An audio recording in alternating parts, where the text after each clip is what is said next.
नमस्कार मित्रों, आप सभी का ऑनलाइन क्लासेज में स्वागत है। मैं हूं साइंस गुरु जोरावर सिंह। आज मैं आपके लिए एक बेहतरीन वीडियो लेके आया हूं, लिंग सहलग्न आनुवांशिक रोग। यहां पहले आपको ये समझना जरूरी है, आनुवांशिक रोग क्या होते हैं। अनु मतलब पीछे, वंश, जो वंश में पीछे से चले आ रहे हैं, पैतृक रोग जो हमें पीढ़ी दर पीढ़ी प्राप्त होते हैं, जो एक पीढ़ी से दूसरी पीढ़ी में चलते हैं, उन रोगों को हम आनुवांशिक रोग कहते हैं। अर्थात दादा से पोते में, पिता से पुत्र में आने वाले या संचित होने वाले रोगों को आनुवांशिक रोग कहते हैं। ये वंशागत रोग होते हैं, एक पीढ़ी से दूसरी पीढ़ी में जाते हैं। सहलग्न का मतलब होता है जुड़ना और लिंग का मतलब है लिंग गुणसूत्र। यहां हम पहले गुणसूत्र के बारे में जानकारी लेते हैं। मानव के अंदर गुणसूत्र क्या है? गुणसूत्र एक प्रकार के आनुवांशिक वाहक हैं। हमारे शरीर में हम कह सकते हैं कि जो एक आनुवांशिक पदार्थ होता है उसे हम बोलते हैं डीएनए, लेकिन आनुवांशिक इकाई जिसे हम बोलते हैं जीन, ये जीन गुणसूत्रों पर लगे होते हैं। तो हम कह सकते हैं आनुवांशिक इकाई जीन को वहन करने वाले गुणसूत्र है, और ये गुणसूत्र एक पीढ़ी से दूसरी पीढ़ी में जाते हैं। मानव में कुल गुणसूत्र 46 होते हैं। अगर पूछा जाए कितने जोड़ी होते हैं, तब हम कहेंगे 23 जोड़ी। ये 46 गुणसूत्र है। 2n का मतलब है द्विगुणित, डिप्लॉइड, और यह 23 जोड़ी का मतलब है अगुणित। अगर पूछा जाए मानव में कितने जोड़ी गुणसूत्र होते हैं, तो 23 जोड़ी। कुल गुणसूत्र कितने होते हैं? 46। फिर गुणसूत्र कितने प्रकार के हैं? 2, अलिंगी और लिंगी। अलिंगी गुणसूत्र क्या है? अलिंगी गुणसूत्र 44 है और लिंगी गुणसूत्र 2 है। तो यहां पे हम कह सकते हैं अलिंगी गुणसूत्र उन्हें हम कहेंगे जो स्त्री और पुरुष दोनों में एक जैसे होंगे, समान होंगे, जिससे हम लिंग की पहचान नहीं कर सकते, उन गुणसूत्रों को अलिंगी गुणसूत्र कहते हैं। और जो स्त्री और पुरुष में गुणसूत्र अलग अलग होते हैं, उसे हम लिंगी गुणसूत्र कहते हैं, या हम जिसे देखकर हम पहचान सकते हैं कि स्त्री या पुरुष। तो स्त्री और पुरुष में असमान गुणसूत्रों को लिंगी गुणसूत्र और समान गुणसूत्रों को अलिंगी गुणसूत्र कहते हैं। अलिंगी गुणसूत्र कितने होते हैं? 44, जिसे ऑटोसोम बोलते हैं। कितने जोड़ी होते हैं? तो हम कहेंगे 22 जोड़ी। लिंगी गुणसूत्र कितने होते हैं? 2। कितने जोड़ी होते हैं? तो कहते हैं एक जोड़ा या एक जोड़ी। पुत्र में X और Y दोनों गुणसूत्र अलग अलग होते हैं, ये एक जोड़ा है, और दोनों गुणसूत्र अलग अलग है। जबकि पुत्री या स्त्री में दोनों गुणसूत्र एक जैसे होते हैं। तो ये भी कई बार पूछा जाता है, किस में दोनों गुणसूत्र एक जैसे होते हैं लिंगी, तो हम कहेंगे स्त्री या पुत्री में, और किस में अलग अलग होंगे, तो हम कहेंगे पुत्र में। अब यहां पे हमें लिंगी गुणसूत्र मालूम पड़ गया। अब जब हम बात करते हैं लिंग, तो ये लिंगी गुणसूत्र है, और एक्स तो एक्स वाले गुणसूत्र की हम बात कर रहे हैं। अब हम बात करते हैं हिमोफीलिया और वर्णांतता की। ये क्या है?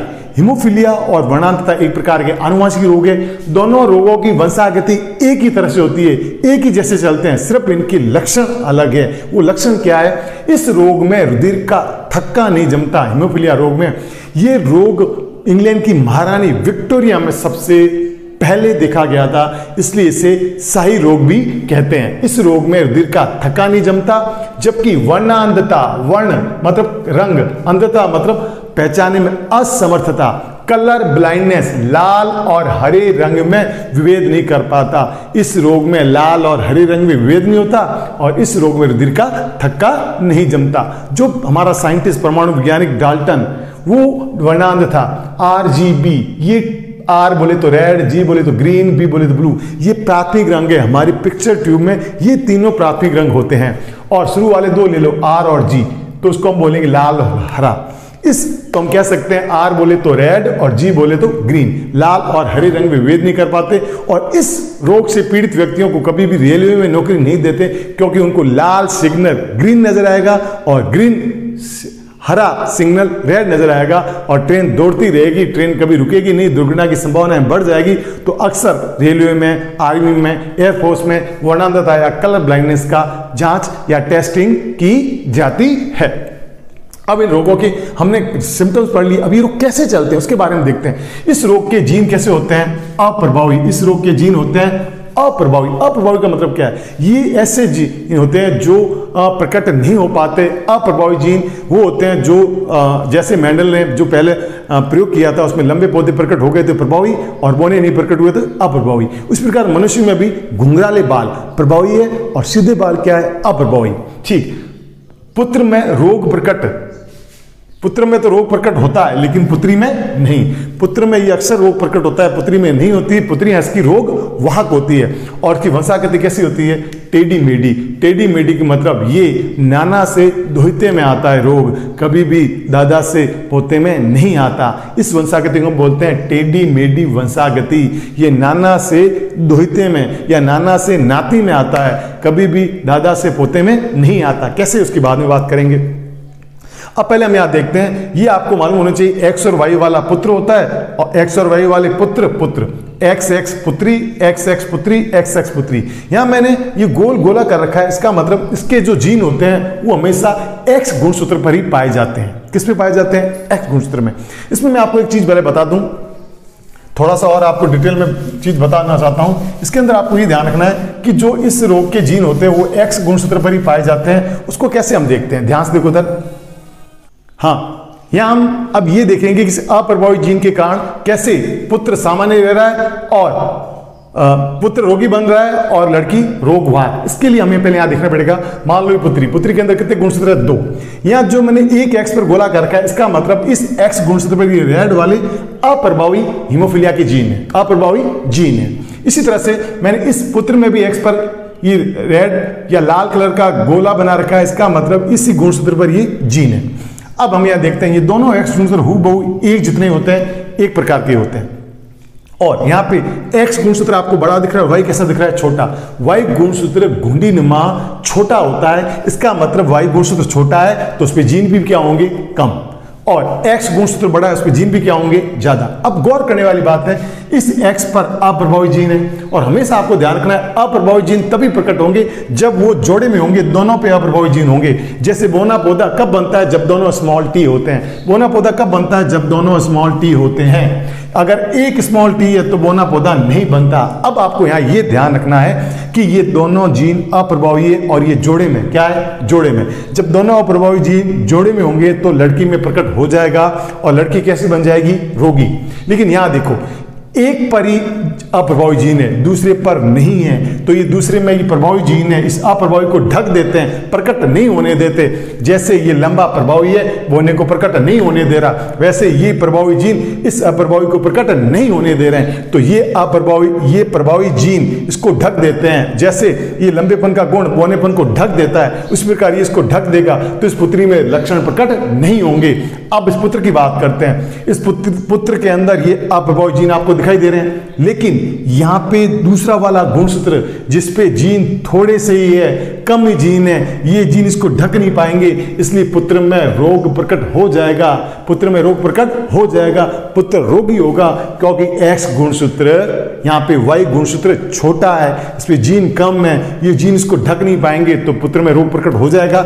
जबकि पुत्री के अंदर ये एक्स गुणसूत्र जो बड़ा आपको दिखाई दे रहा है, इस पे जो प्रभावी जीन है इसको प्रकट नहीं होने देंगे, इसलिए का मतलब ये पुत्री कैसी होगी? रोगवाहक। ये पुत्र रोगी और ये पुत्री होगी रोगी। ये पुत्री रोगी, ये पुत्र रोगी और ये रोगवाहक। इसको क्यों कहते हैं हम आगे उदाहरण में देखते हैं। तो पहले आपको ये फॉर्मेट ध्यान होना चाहिए। इस पर किसी पर भी जीन नहीं है, पुत्र कैसा होगा? सामान्य। इस पर एक पर जीन आते ही पुत्र कैसा हो गया? रोगी। लड़की में किसी में भी जीन नहीं है, लड़की कैसी होगी? सामान्य। लड़की में कहीं भी यहाँ एक पे गोला बना रखा है तो लड़की कैसी होगी? रोगवाहक। और जब दोनों पे गोले होंगे, दोनों पे जीन होंगे तो वो लड़की कैसी होगी? रोगी। अब इसको हम एक उदाहरण से देखते हैं, ध्यान से देखो। ये एक सामान्य पिता एक्स वाई, पिता में एक्स वाई होते हैं। रोगवाहक माता, माता जब रोगवाहक का है तो मैंने एक एक्स पर क्या बना दिया? अप्रभावी जीन, हीमोफीलिया के क्या बना दिए? जीन। ठीक। अब हमें यह देखना है कि इसकी संतानों में लक्षण कैसे होगा। अभी ये माता रोगवाहक है, रोगी नहीं है, इसमें रोग के लक्षण नहीं है। ये पिता भी सामान्य है, इसमें रोग के लक्षण नहीं है। इसका मतलब माँ बाप में किसी में रोग नहीं है। अब इनमें अर्धसूत्री विभाजन जब होता है तो उसमें अंडाणु बनेंगे 2 प्रकार के, इसमें शुक्राणु भी बनेंगे 2 प्रकार के, एक्स और वाई। इसमें एक्स और एक्स, तो इसमें एक पर जीन मौजूद है, अप्रभावी जीन। तो हम यहां देखते हैं जब इस एक्स की क्रिया एक्स से होता है क्रॉस तो क्या बनेगा? X x. एक्स की एक्स से बनेगा तो एक्स एक्स, एक घेरे वाला आ जाएगा। ये वाई का एक्स होगा तो एक्स वाई और वाई का एक्स होगा तो एक्स वाई। अब हमें ये देखना है ये पुत्री कैसी होगी? सामान्य। तो हम कह सकते हैं यह पुत्री सामान्य, ये पुत्र रोगवाहक, ये पुत्री रोगवाहक और ये पुत्र सामान्य। और ये पुत्र रोगी। तो हम यहाँ क्या देख रहे हैं, बड़ी मजेदार बात है। माता पिता में किसी में रोग नहीं है, माता पिता में किसी में रोग नहीं है, रोग वाहक जरूर माता है, लेकिन एक पुत्र इसका रोगी बन गया। अगर पूछा जाए कि कितनी संतानें रोगी है, 25% पुत्र इसके रोगी है, 25% संतान इसकी रोगी है। और ये 25 और 25 50% सामान्य है और ये 25% रोग वाहक। तो 25% रोगी, 25% रोग वाहक पुत्री और 25 और 25 सामान्य मिला के हो गए 50 सामान्य। इस प्रकार हम कह सकते हैं कि माता पिता में किसी में रोग नहीं है और पुत्री में, पुत्र के अंदर रोग प्रकट हो गया। तो आपको गौर से देखना है, यहां से पिता से इस पुत्र में रोग आ गया, ध्यान से देखना। अब आपको ये समझना है कि इस पिता से इस पुत्र में रोग आ गया, लेकिन इस रोग को ये एक्स वाला गुणसूत्र दिया किसने? किसने दिया है? ये दिया किसने? माता ने। किसने दिया है? माता ने। किसने दिया है? माता ने दिया। तो हम कह सकते हैं यहां से ये एक्स यहां पे आ गया। अब इस उदाहरण को हम और थोड़ा समझते हैं, ध्यान से देखना इधर। आप इसका स्क्रीनशॉट ले लो, स्क्रीनशॉट ले सकते हैं आप इसका अच्छी तरह से। मैं इसको आगे और ढंग से समझाने जा रहा हूं आपको। अब आप हम यहाँ पे क्या देख रहे हैं, ध्यान से देखना। अगर मैंने इस पे गोला कर दिया, ठीक, तो हम कहेंगे ये कैसा हो गया? तो हम कहेंगे ये हो गया रोगी पिता, रोगी पिता। और मैंने यहां से इस पे हटा दिया, तो ये महिला कैसी हो गई? सामान्य। सामान्य कैसी होगी? महिला। अब मैंने यहां पे घेरा बना दिया, ये ठीक, और यहां से ही मैंने इसके घेरे को क्या कर दिया? हटा दिया। देख लिया आपने, हटा दिया। यहां से भी मैंने इसके घेरे को हटा दिया।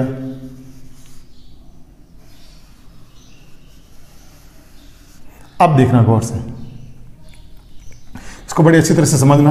अब आपको नजर आ रहा है रोगी पिता है, पिता के अंदर लक्षण है, महिला के अंदर नहीं है। तब हम यहां क्या देखेंगे इसकी संतानों के अंदर कि आप ये देखते हो, ये x और x जब मिलेंगे तो ये बन जाएंगे x और x, ठीक। ये x जब इससे मिलेगा तो बनेगा x और x, और ये x जब इससे मिलेगा, देखो पहले ये x ने इससे मिले क्रिया की तो ये बन गया x और x, और ये x जब इससे बना तो ये बन गया x और x। अब आपको गौर से देखो, इसके अंदर आपको क्या नजर आ रहा है? ये पुत्री कैसी होगी? दोनों पुत्रियां देखो कैसी होगी, दोनों पुत्रियां। अब पहला जब इससे ये x इससे करेगा तो x x, और ये वाला x इससे करेगा तो x और x, तो हम कहेंगे ये दोनों पुत्रियां रोग वाहक।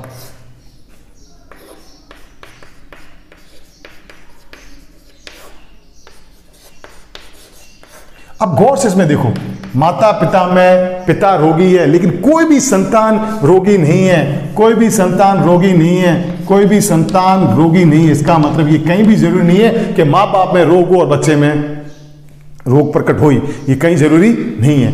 पिता रोगी है लेकिन इसकी कोई संतान रोगी नहीं है, रोगी नहीं है। तो अब यहां से हम इसको और थोड़ा आगे देखते हैं। अब आपने यहां देख लिया कि यहां पे पिता रोगी था, कोई पुत्र रोगी नहीं है। ये पिता का x, ये पिता का x वाला गुणसूत्र इन पुत्रियों में आ गया, इन पुत्रियों के अंदर तो ये आ गया, लेकिन पुत्रियों में लक्षण प्रकट नहीं हुआ। क्यों नहीं हुआ? क्योंकि पुत्री के अंदर ये दूसरा वाला x गुणसूत्र कैसा है? प्रभावी। इस प्रभावी को क्या कर देता है? ढक देता है, इसलिए पुत्री में प्रकट नहीं होता, पुत्री में प्रकट नहीं होता। तो इसका मतलब ये पिता से इस x वाला ये गुणसूत्र, ये x वाले अप्रभावी जीन किसमें आ गए? पुत्री में। किसमें आ गए? पुत्री में। अब इसको हम और थोड़ा आगे देखते हैं। यहां पे आपको एक चीज कंफर्म होगी कि ये रोग हमेशा पुत्रों में प्रकट होता है, पुत्री में प्रकट नहीं होता। ये पुत्रियां इसकी क्या होती? रोग वाहक। अब इसको हम और थोड़ा क्लियर करते हैं। अगर मैं आपके सामने इस तरह से बनाऊं x x, ये लिख दिया मैंने, ये तो लिख दिया मैंने x y। अब अगर इसको मैं ढंग से पहले स्पष्ट आपको बता रहा हूं, जैसे मैंने लिख दिया x y और ये लिख दिया मैंने x x। अगर आपको कहा जाए ये कैसे, तो आप कहोगे सर ये है पुत्र, या हम कह सकते हैं ये है पिता, ये है माता, ठीक। अब अगर मैं इसके ऊपर यहां बना दूं तो ये कैसे हो जाएगी? रोग वाहक, ठीक, रोग वाहक। अब इसमें बनेगा x, इसमें बनेगा y। ये पिता कैसा है? सामान्य, ठीक। इसमें बनेगा x और इसमें बनेगा x, ये ठीक।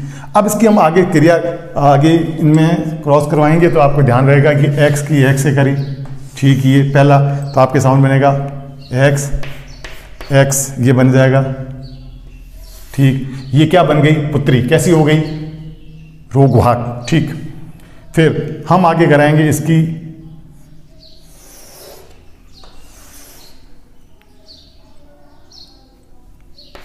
कैसी हुई पुत्री? सामान्य। ठीक, इसको गौर से आपको देखना है एक्स वाई।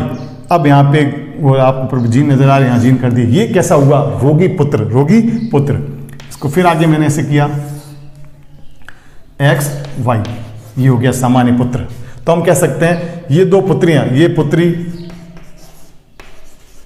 पुत्री पुत्र पुत्र पुत्र पुत्री पुत्री। अब इसको हम बोलेंगे रोगी पुत्र। क्या बोलेंगे? रोगी पुत्र। ये रोगी पुत्र बन गया, ये रोग वाहक।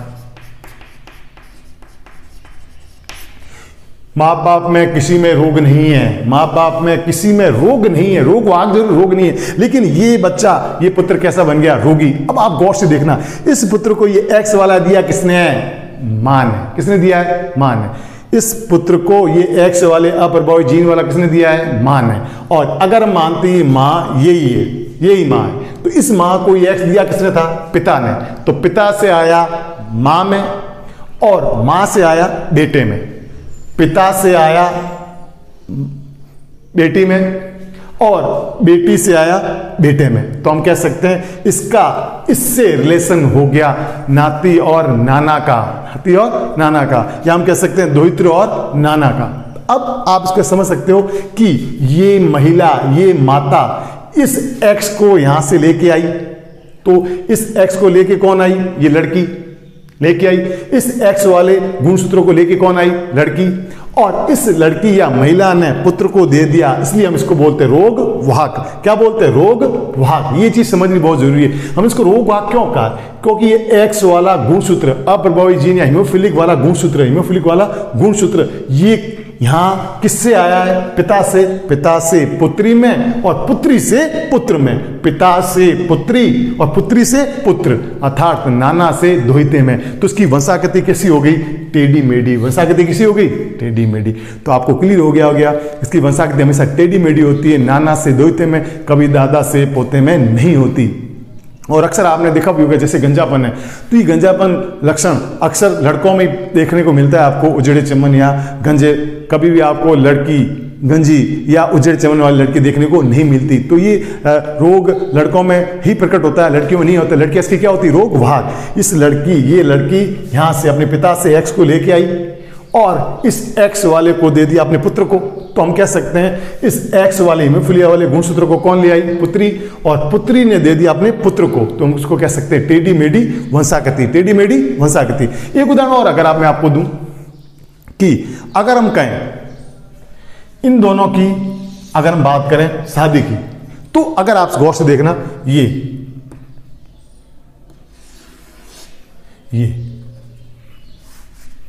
अब गौर से देखना, ये कंडीशन मैंने बना दी।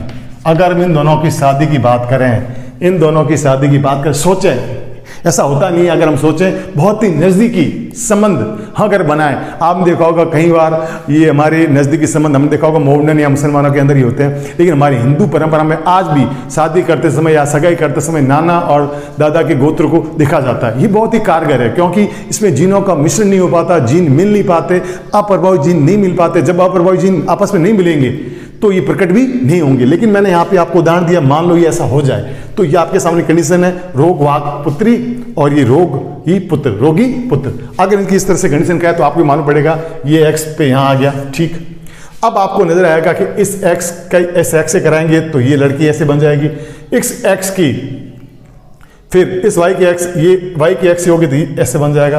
अब आपके सामने उदाहरण में आपको समझ में आ गया कि इस एक्स को इस एक्स से कराएंगे तो ये पुत्री अब कैसी बन जाएगी? रोगी। और ये जन्म लेते कैसे हो जाएगी? मर जाएगी।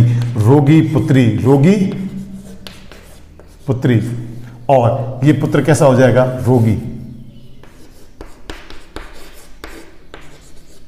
तो यहां पे एक बहुत भयानक स्थिति बन गई है, ये लड़की रोगी बन गई है। क्यों? क्योंकि इसको एक एक्स मिला है पिता से और एक एक्स मिला है मां से। ये कब मिलेगा? जब दोनों तरफ ऐसे मौजूद होंगे। ये दोनों तरफ कब मौजूद होंगे? जब हम करीबी रिश्तेदारी करेंगे। इसलिए हमें करीबी रिश्तेदारी से बचना चाहिए। हिंदू परंपरा में आज भी हम नाना और दादा के गोत्र देखते हैं, इसलिए जीनों का मिश्रण नहीं हो पाता। अगर जीनों का मिश्रण हो जाता है तबाही मच जाती है और लड़कियां रोगी हो जाती है, जन्म लेते क्या हो जाती है, मर जाती है। तो इस कंडीशन में लड़की रोगी हो जाएगी। तो जिसको हमने यहां देखा था, पुत्री कैसी होगी? रोगी। तो हमने देखा ये रोग अप्रभावी जीन के कारण होता है। इसमें पुत्री में ये रोग प्रकट नहीं होता, पुत्र में रोग प्रकट होता है। पुत्री इसकी रोग वाहक होती है। कैसे? ये पिता से बच्ची में आता है, पुत्री में आता है और पुत्री से पुत्र में जाता है। इसकी वंशागति टेढ़ी मेढ़ी होती है, नाना से द्वैते में। ठीक, नेक्स्ट हम कह सकते हैं इनकी, अब हमने हिमोफिलिया के बारे में पढ़ा तो हमें वर्णांतता के बारे में ध्यान रखना। वर्णांतता में वंशागति ऐसी कैसी होगी? अप्रभावी जीन, पुत्र में रोग प्रकट नहीं, पुत्री में होगा और सिर्फ लक्षण ही फर्क आएगा। इसमें लाल और हरे रंग में विभेद नहीं कर सकते। बाकी वंशागति इसी प्रकार चलेगी। वंशागति टेढ़ी मेढ़ी होगी, नाना से द्वैते में होगी और ये अप्रभावी जीन होंगे इसके और पुत्रियां इसकी रोग वाहक होगी, पुत्र इसके रोगी होंगे। आया समझ? तो एग्जाम में इस तरह से आपका क्वेश्चन आ सकता है। तो मुझे उम्मीद है आपको ये टॉपिक पसंद आया होगा। इसको लाइक करें, इसको सब्सक्राइब करें और ज़्यादा से ज़्यादा इसको शेयर करें। और आपको किसी प्रकार का इसका कोई डाउट हो तो मुझे कमेंट बॉक्स में लिख सकते हैं। कोई भी डाउट हो आप मुझे कमेंट बॉक्स में लिख सकते हैं। और मुझे उम्मीद है आपको ये वीडियो पसंद आया होगा और पसंद आए तो इसको लाइक करें और ज़्यादा से ज़्यादा शेयर करें। धन्यवाद।